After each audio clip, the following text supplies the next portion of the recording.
Hello and welcome to Feeding the Curious Mind. My name's John Pullen and I'm a writer of fiction and non-fiction. Each episode in this series is going to tell us a story which hopefully will make you stop and think. So if you've got a curious mind, let's try and feed it now. The first episode involves somebody called Dr. James Graham.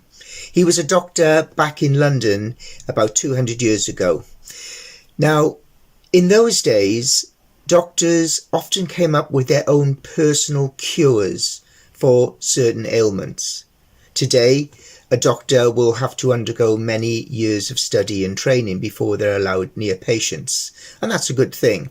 But back in the 18th century, didn't exist so much.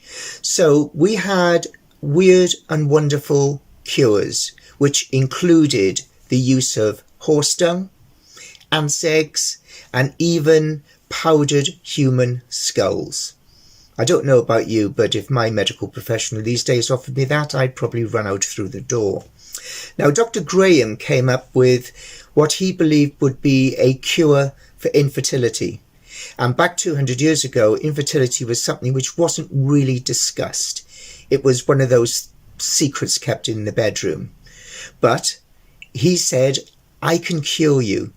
Not only will you become pregnant, but your children will be physically fitter than most and more intelligent. And for those people who had the money, they found this irresistible. And what he did, he created a celestial bed in which he said, you spend one night in here and your children will have those advantages we mentioned. It wasn't cheap.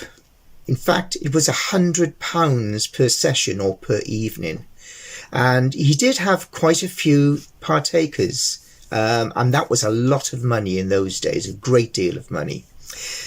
Whilst they were treating themselves, let's say, he would then pump sweet-smelling perfumes into their room. They would then go away. And do we know whether or not he was successful? I suppose the law of coincidence is going to say that some ladies became pregnant after it, and therefore that helped him get more customers. But I would imagine that the vast majority, no, it would not have worked. So what happened to Dr. Graham? A couple of years after he started with his celestial bed in London, he simply vanished, along with his bed. And to this day, we still have no idea what happened to either of them.